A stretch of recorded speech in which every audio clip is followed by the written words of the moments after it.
과연 사랑은 죄가 될 수 있을까? 마광숙은 거울 앞에서 한참을 서 있었다. 멍하니 자신을 바라보다가 문득 자신이 누구였는지 잊어버릴 정도로 낯설게 느껴졌다. 오씨 형제들의 형수님, 독수리 술도가의 맏며느리, 동네 사람들이 입에 올리는 과부 아니면 그냥 평범한 창구계장이었던 시절의 마광숙. 한동석은 그녀를 사랑한다고 했다. 더는 숨기지 않고 더는 미룰 생각도 없다고 했다. 마광숙 역시 그가 좋았다. 단순한 설렘이 아니라 어쩌면 늦게 피어난 마지막 봄꽃 같은 사랑. 이 사람과라면 다시 웃을 수 있을 것 같다는 희망이 그녀의 얼어붙은 심장을 녹였다. 그런데 그 사랑이 지금 그녀의 모든 것을 무너뜨리고 있었다. 오흥수의 비난은 단순한 서운함이 아니었다. 형수님은 우리 엄마 같았잖아요. 그런데 한 회장이랑 그딴 식으로 연애하는 거 진짜 안 어울려요. 그의 눈엔 배신감과 실망, 그리고 복잡한 감정이 뒤섞여 있었다. 오천수는 아무 말 없이 자리를 떴고 막내 오광수조차도 며칠째 말이 없었다. 마광숙은 알아차렸다. 자신은 이제 형수가 아니었다. 오장수가 죽은 순간부터 그녀는 가족이 아니라 외부인이었고 한동석과 연애를 시작한 순간 그 경계선은 더욱 뚜렷해졌다. 한동석은 달랐다. 왜 내가 미안해야 해? 내가 사랑하는 여자가 내 곁에 있다는 게 뭐가 잘못인데? 그는 끝까지 광숙의 편에 서려 했다. 그러나 마광숙은 그게 더 힘들었다. 자신은 이 가족에게 빚이 많았다. 시동생들 밥 해주고 장수의 레시피 지켜내고 빚더미에서 술도가를 일으킨 사람. 그런데 지금은 그들이 가장 원망하는 사람이 되어버렸다. 그 와중에 LX 호텔에 대한 의혹은 점점 짙어졌다. 막걸리 유통 과정에서 발생한 세금 문제와 호텔 내부 비자금 의혹이 얽히면서 언론은 한동석을 막걸리 사모님과의 정경유착이라며 조롱했다. 기자들은 연일 술도가 앞에서 대기했고 LX 호텔 로비엔 탐사 보도팀이 드나들었다. 그 중심에 마광숙이 있었다. 그녀는 아무것도 하지 않았지만 모든 화살이 그녀를 향하고 있었다. 이러려고 내가 사랑을 했나? 그녀는 속으로 울부짖었다. 마치 세상 전체가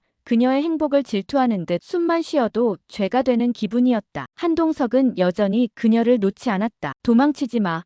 광숙씨, 내가 끝까지 책임질게. 그러나 마광숙은 그 말이, 그 다정함이 때로는 칼날 같았다. 당신은 책임질 수 있을지 몰라도 난 내 가슴속 무너지는 소리를 견딜 자신이 없었다. 그러던 어느 날 장미애가 그녀를 찾아왔다. 한동석이 쉽게 당신을 포기할 사람 아니야. 하지만 그 남자 평생 단 한 번도 실패한 적 없어. 당신이 처음으로 그 사람을 실패하게 만들 거야. 준비는 됐어. 장미애는 서류를 꺼냈다. 한동석이 모르게 숨겨온 LX 호텔 재단 계열사의 불법 펀드 투자 자료였다. 그녀는 뜻밖에도 과거 한동석의 숨겨진 약점을 쥐고 있었다. 이걸 공개하면 그 사람은 끝이야. 물론 당신도 같이 나락으로 떨어지겠지. 근데 그게 더 낫지 않아? 혼자 타오르는 것보다 둘이 같이 무너지는 게 낫잖아. 광숙은 말이 나오지 않았다. 그녀는 이해할 수 없었다. 장미애는 왜 이런 짓을 하는 걸까? 한때 이 여자의 딸과 자신의 시동생이 사랑했고 지금은 서로를 외면하고 있지만 그녀는 왜 아직도 이 집안의 불행을 바라는 걸까? 당신 딸 세리 아직 돌아오지 않았죠? 광숙이 물었다. 장미애의 얼굴이 굳어졌다. 그건 상관없어. 세리는 금방 돌아올 거야. 원래 그래. 튀어나갔다가도 결국 엄마 품으로 돌아오는 게 자식이야. 그래서요. 그래서 당신이 이렇게 미친 짓을 하면서까지 이 가족을 부수려는 거예요? 당신 딸의 사랑을 지키려고. 장미애는 웃었다. 사랑? 아니, 난 그냥 지키고 싶었어. 내가 버린 아이, 내가 놓친 삶.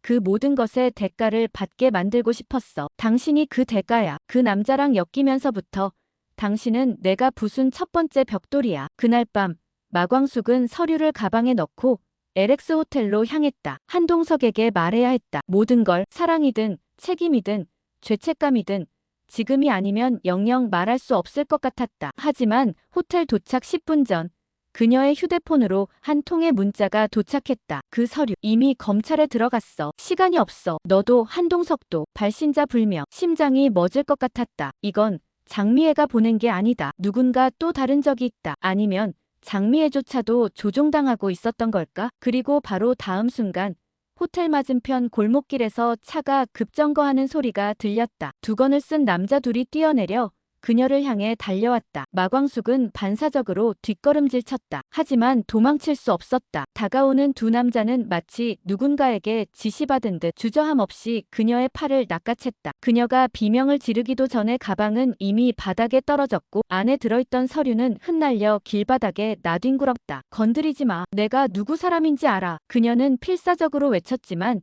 남자들의 소나귀는 더 거세졌다. 그 순간 호텔 입구에서 누군가가 달려나왔다. 한동석이었다. 광숙씨. 그가 외쳤고 순간 두 남자는 재빠르게 광숙을 놓고 도망쳤다. 한동석은 숨을 헐떡이며 그녀를 끌어안았다. 괜찮아. 다친 데 없어. 광숙은 고개를 저었다. 다치진 않았지만 가슴속에서 무언가 무너져 내렸다. 공포, 분노, 그리고 이 사랑을 계속할 수 없다는 현실감이 무겁게 내려앉았다. 이건 경고예요. 그녀는 힘겹게 말했다. 당신이 위험해졌다는 신호예요. 우리 둘 다 더는 발 뻗을 수 없는 지점까지 왔어요. 한동석은 침묵했다. 그는 모든 걸 말하고 싶었다. 자신이 왜 그 서류를 숨겼는지, 왜 장미애와 과거에 복잡한 인연이 얽혔는지. 그러나 지금은 말할 수 없었다. 아직은 광숙이 감당할 수 없는 진실이 있었다. 며칠 후 언론에는 익명의 제보자가 제공한 LX 호텔 내부 문건이 보도되었다. 투자금 회전율 조작, 장기 비자금 관리,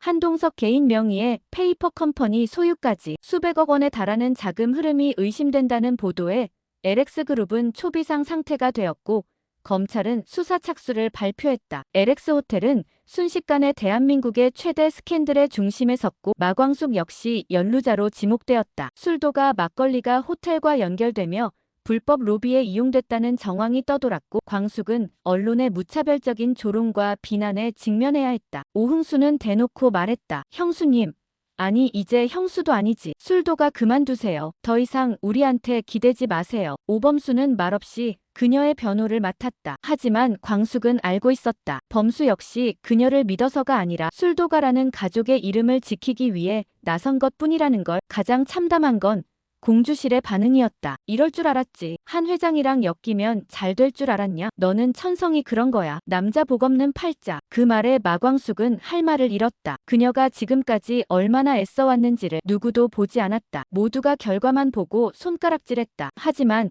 한 사람만은 그녀를 향한 믿음을 거두지 않았다. 한결. 형수 아니.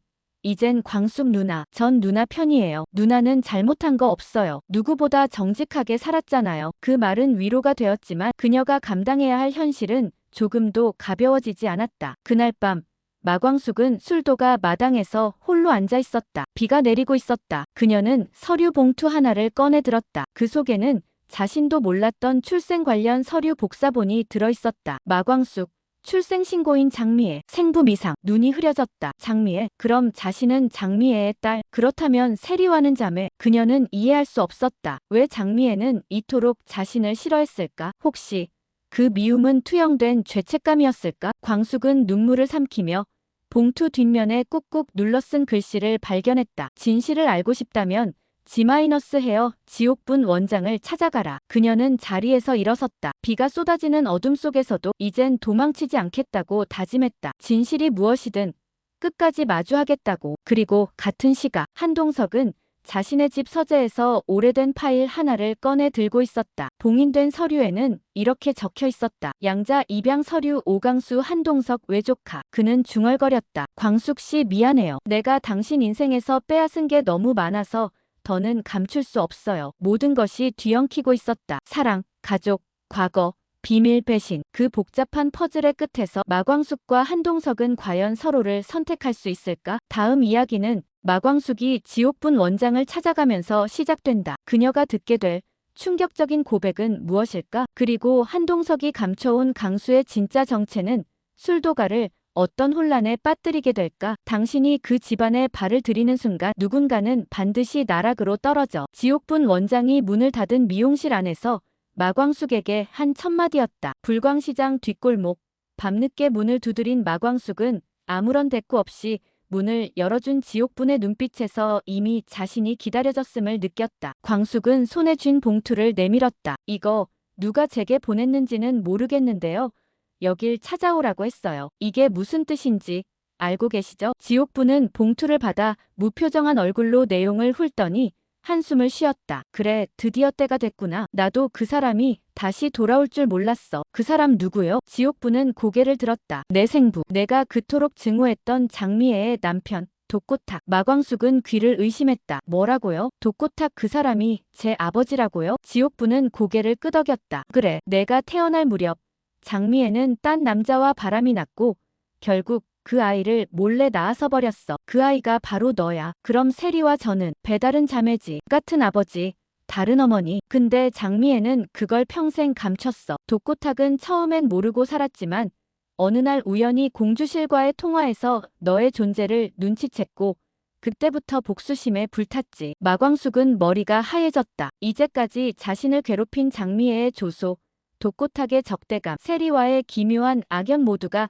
피로 연결된 가족사였다. 그러면 내가 술도가에 시집온 것도 한 회장이 날 좋아한 것도 다 우연이 아니었던 거네요. 지옥부는 대답 대신 가방에서 오래된 사진 한 장을 꺼냈다. 젊은 시절의 장미애, 그리고 공주실, 그리고 그 사이에 어깨를 감싼 채 서 있는 남자. 이 남자, 내 아버지이자 지금의 저 사진 속 인물은 분명히 독고탁이었다. 눈에 익은 차가운 표정, 감정 없는 눈빛이제야 퍼즐이 맞춰졌다. 그는 단순한 경쟁자도 단순한 악인도 아니었다. 그는 혈육을 속이고 복수를 계획한 또 하나의 가족이었다. 마광숙은 지옥분에게 물었다. 그래서 지금 제가 뭘 해야 하죠? 지옥분은 단호하게 말했다. 술도가를 떠나. 한동석도 오씨 형제들도 이제 내 곁에 두면 안 돼. 지금부터 너는 너 자신만을 지켜야 해. 하지만 광숙은 고개를 저었다. 아니요. 지금은 떠날 때가 아니에요. 더 많은 걸 알고 나서 그때 판단할 거예요. 다음 날 아침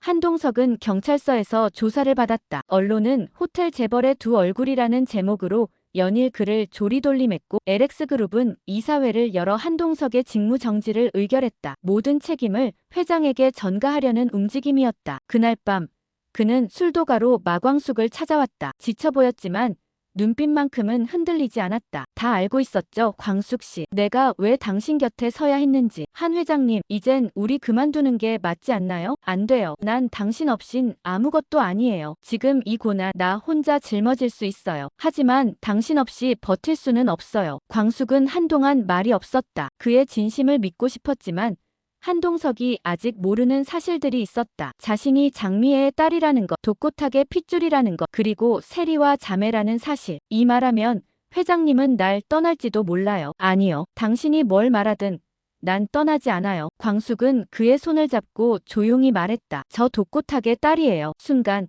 한동석의 손이 떨렸다. 눈빛도 흔들렸다. 그는 단 한 번도 독고탁과 얽히는 인생을 상상해 본 적이 없었다. 그는 그 이름을 증오했고 가장 파괴적인 경쟁자이자 인간 이하의 존재로 여기며 살아왔다. 하지만 지금 그 사람의 딸이 자신의 연인이었다. 그의 얼굴에 복잡한 감정이 오갔다. 혼란, 충격, 거부감, 안타까움, 그리고 끝내 부정하지 못하는 사랑. 그래도 괜찮아요. 당신이 누구의 딸이든 난 당신을 사랑해요. 마광숙은 눈물을 흘렸다. 하지만 동시에 느꼈다. 이 사랑은 이제부터 진짜 전쟁을 시작해야 했다. 한동석의 가족도 술도가도 장미애도 독고탁도 모두 이 사랑을 받아들이지 않을 것이다. 바로 그날 밤 오씨 형제들끼리의 술자리가 열렸다. 오범수가 조용히 말했다. 형수, 아니 광숙 누나가 독고탁의 딸이라는 정보 이미 장미애가 퍼뜨리고 있어요. 오천수가 물었다. 그럼 술도가는 어떻게 되는 거야? 형수, 아니 광숙 누나가 이 집안에 있으면 결국 우리가 망하잖아. 그리고 그 자리에 없던 오강수가 조용히 문을 열고 들어왔다. 아니, 우리가 지켜야 해. 그게 오장수 형이 우리에게 맡긴 사람이니까. 그 말에 아무도 반박하지 못했다. 하지만 이미 내부의 균열은 깊어졌고 마광숙은 더 이상 형수가 아니었다. 그녀는 자신의 존재가, 사랑이, 그리고 출생의 진실이 이 모든 것을 뒤흔들고 있다는 것을 자각하기 시작했다. 그리고 그 순간 공주실이 쓰러졌다. 병원에서 밝혀진 진단은 악성 뇌종양. 광숙은 뺨을 때린 운명에게 분노했다. 왜 모든 진실은 한꺼번에 몰려와 그녀를 무너뜨리는가. 하지만 아직 이 모든 이야기는 시작에 불과했다. 내가 널 버린 게 아니라 그 사람들한테서 지켜낸 거야. 그때는 그 방법밖에 없었어. 공주실의 병상 앞 산소호흡기에 의지한 채 힘겹게 말을 잇는 공주실의 목소리는 끊어질 듯 이어졌고 마광숙은 그 말을 숨도 쉬지 못한 채 들었다. 뇌종양 말기 판정. 이미 종양은 광범위하게 퍼져 있었고 시한부 선고는 남의 얘기가 아니었다. 의사는 한 달 아니면 몇 주라며 고개를 돌렸다. 광숙은 끝내 오열하고 말았다. 평생 잔소리밖에 몰랐던 엄마. 옷차림, 말투, 자세까지 트집을 잡고 어릴 적 상처에 소금 뿌리듯 못살게 굴던 공주실이었지만 지금 그 엄마가 죽어간다는 사실은 그녀를 산산이 무너뜨렸다. 왜 이제서야 말하는 거예요? 전 평생 엄마가 절 부끄러워하는 줄 알았어요. 날 여자답지 못하다며 결혼도 못할 거라며 무시했다고요. 공주실은 눈을 감았다. 그리고 아주 낮게 말했다. 그애 내 아버지 당신이 생각하는 그 사람 아니야. 독고탁도 아니야. 광숙의 눈이 커졌다. 뭐라고요? 공주실은 손을 잡았다. 내가 3살 때 그 사람이 널 데려가겠다고 했어. 돈도 있고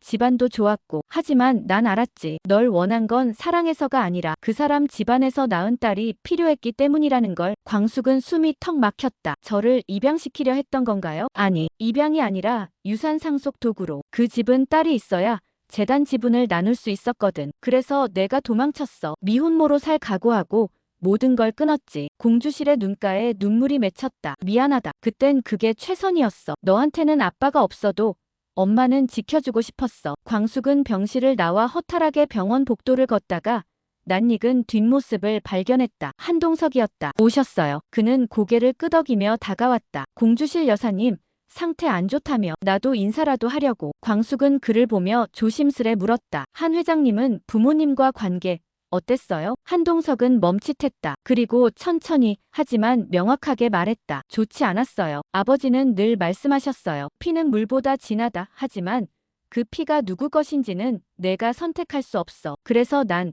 가족이란 걸 신뢰하지 않게 됐어요. 광숙은 고개를 숙였다. 저 장미애의 딸이에요. 그리고 제 진짜 아버지는 아직 몰라요. 단지 사랑으로 키워준 엄마 하나밖에 없었어요. 그 엄마도 이제 곧. 그녀는 말을 잇지 못했다. 한동석은 말없이 그녀의 손을 잡았다. 내가 알아볼게요. 당신 아버지가 누군지, 당신이 어떤 이유로 지금까지 숨겨져 있었는지도 내가 다 파헤칠 거예요. 한편 술도가에서는 조용한 반란이 시작되고 있었다. 오흥수는 형제들을 불러 모았다. 형수 아니, 광숙 누나 말이야. 이제 우리가 지켜야 할 대상인지 정리해야 할 대상인지 결정해야 할 때가 왔어. 오범수가 물었다. 정리라는 게 뭔 뜻이야? 우리 사업 말이야. 형수한테서 독립하자는 얘기야. 술도가를 광숙 누나에게 위임한 건 장수형의 유언이었지. 그런데 지금 와서 보니까 그게 우리 목줄이 돼버렸어. 한동석이랑 연애하는 것도 그렇고 이번 세무조사도 다 연관돼 있잖아. 오강수는 말없이 형들을 바라보다가 입을 열었다. 우리가 광숙 누나를 못 지켜주면 우리 가족이 아니야. 장수형이 형수한테 맡긴 이유 잊었어? 오천수도 조용히 입을 뗐다. 그래도 그 방법은 아니야. 광숙이는 우리한테 진심이었어. 나도 이혼하고 나서 아무도 몰랐을 때 형수한테만은 말했어. 그 사람 그런 사람이야. 하지만 상황은 급변했다. 오범수에게 독고탁의 비서가 연락해왔다. 교수님이 맡은 학교 산학협력사업 우리가 대신 밀어드릴 수 있습니다. 조건은 하나예요. 술도가 지분 분할에 동의해주세요. 독고탁은 술도가를 직접 넘겨받을 생각은 없었다. 단지 내부 균열을 유도해 지분을 갈라놓고 정당한 투자자 행세로 들어올 계획이었다. 범수는 고민했다. 지금 이걸 받아들이면 교수로서 명분도 연구도 지킬 수 있다. 하지만 형수한테는 칼을 꽂는 일이겠지. 그리고 같은 날 밤 광숙은 공주실의 침대맡에서 편지를 발견했다. 봉투엔 이렇게 적혀 있었다. 미안하다. 그리고 사랑한다. 공주실. 그 편지 속엔 충격적인 문장이 하나 있었다. 내 아버지 이름은 한용상. LX재단 초대 이사장이며 한동석의 삼촌이다. 광숙은 숨이 막혔다. 그렇다면 자신과 한동석은 같은 피를 나눈 일가였다. 비록 먼 친척이라지만 그 사실 하나로 모든 것이 바뀔 수 있었다. 사랑이 다시 죄가 되려 하고 있었다.